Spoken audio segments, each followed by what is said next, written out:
The team can be your biggest promoter, or they can also lead to your downfall. As a Scrum Master, you might be wondering, what does the team expect from me? How can I show them that I bring value? Well, let me tell you what you absolutely must consider when working with the dev team. Of course, that's my opinion that I have developed over years of working with teams in different industries, with different types of products, and in different company sizes. I don't have a computer science degree and I'm not a developer, but I worked with teams on some technical products like API development, DNS server administration, and cloud platforms. Let's see if I did a good job. Why don't we send an email to one of the people I worked with? And while we wait for the answer, I'll be sharing a snippet from a mentorship call where I talked about what developers may expect from you as their Scrum Master and how you can show them your value. Let's maybe think about what they don't want. They don't want to have constantly changing priorities, which often happens. They don't want to have stakeholders kind of always be disappointed in them that they are not delivering, whereas the problem might be not that they are not doing the job, it's just that there are dependencies and not enough testers, other challenges that they need to face. So they will definitely want to have more sustainable workplace generally, especially if there are like a lot of demands coming their way. Often people just feel overwhelmed because they have the product owner roadmap, and then you have the customer success team sending them bugs all the time, and they need to challenge the two. Very possible that the developers, if there is technical debt in the product, most likely they often don't have time to actually get to. So they basically say, we have all of these items we need to fix that are not technically on the roadmap, but the developers want to fix it because it makes their life much harder because of all of that technical debt that sits in the product. And they say, well, once we finish our roadmap items, we will work on the technical debt. They carry over the roadmap items. So they never have the time to actually work on what really matters to them. And that can be also frustrating, obviously, because they kind of see all of this stuff every time they work on the product and they see the technical debt and like, I really want to fix it. We really need to fix it, but we have no time. So what they might be kind of worried about is that you will come in and you maybe will take more of a stance from the product owner point of view, a stakeholder point of view, and will be more focused on pushing through new features. But it's important in that interview, if there is like a chance to talk about that, to say that it's important to always plan for the technical debt and for fixing bugs, that when we're planning for the sprint, we're taking this into account. I, for example, personally believe that you do need to set aside some time every single sprint on technical debt. And developers like to hear that. It means that they know you understand the challenge that they're most facing. So talking about that when we're working on our roadmaps, when we're working with our product people, we think about that technical debt part as well, and we plan for it properly.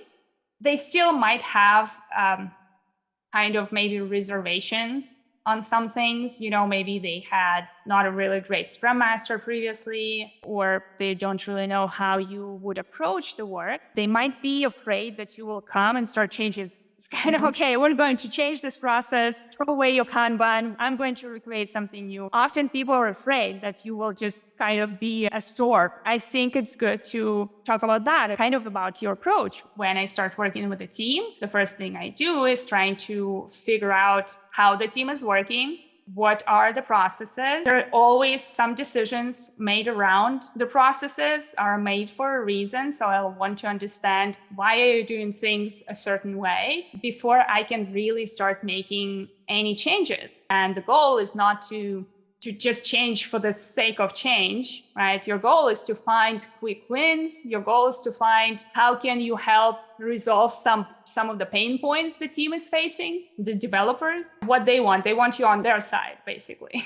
They don't really understand what you do. For them, you are just doing something that has no tangible results. They are working on something very, very tangible. You're not technical, so what value do you bring? It's always important to say, hey, you're an expert in this technical stuff. I have no idea how to do that. I think that it is really amazing what you can do. I know that developers are passionate about what they do. I know that you want to deliver great products and you care about the quality of what you build. And just kind of showing appreciation for that work, because often there is animosity between like the business side and the development side because they don't really understand the complexity of the work of each other. It's more about helping create more predictability for the work, not like increasing velocity or something like that, but making the team more effective. So that the goal is to be more consistent in how you plan. And they want someone who would be able to create a bit more certainty in their lives, because they will be speaking with the stakeholders, and stakeholders might have very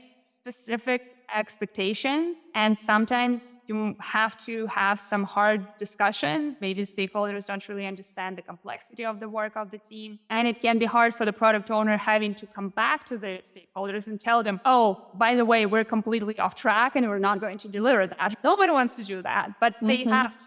Often they want that pain to be removed. And how you remove that pain, you help the team be more consistent in how much work they are deliver, be able to estimate with a bit more certainty, never 100%, but also to optimize their workflow, make it easier to understand and make it kind of move more smoothly from the dev to A to done to production. You don't need technical skills, but what I talk about in this video is you need to know certain technical terms and what they mean. And that will help you in the conversation with the developer.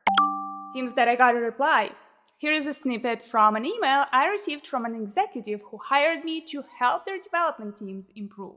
We had a chance recently to review the impact of the work you helped us with over the past quarter and thought you should know it was materially positive. In the areas where you spend the majority of your time helping out, in particular breaking silos amongst functional groups, removing single points of failure, and reducing lack of alignment, we've already seen tremendous improvement. Who do you think gave that evaluation? Developers.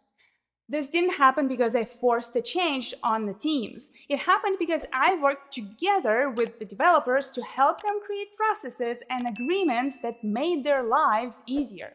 And in this video, I give you a 3-step plan for getting started with a new team that will help you build a strong foundation from day one on the job.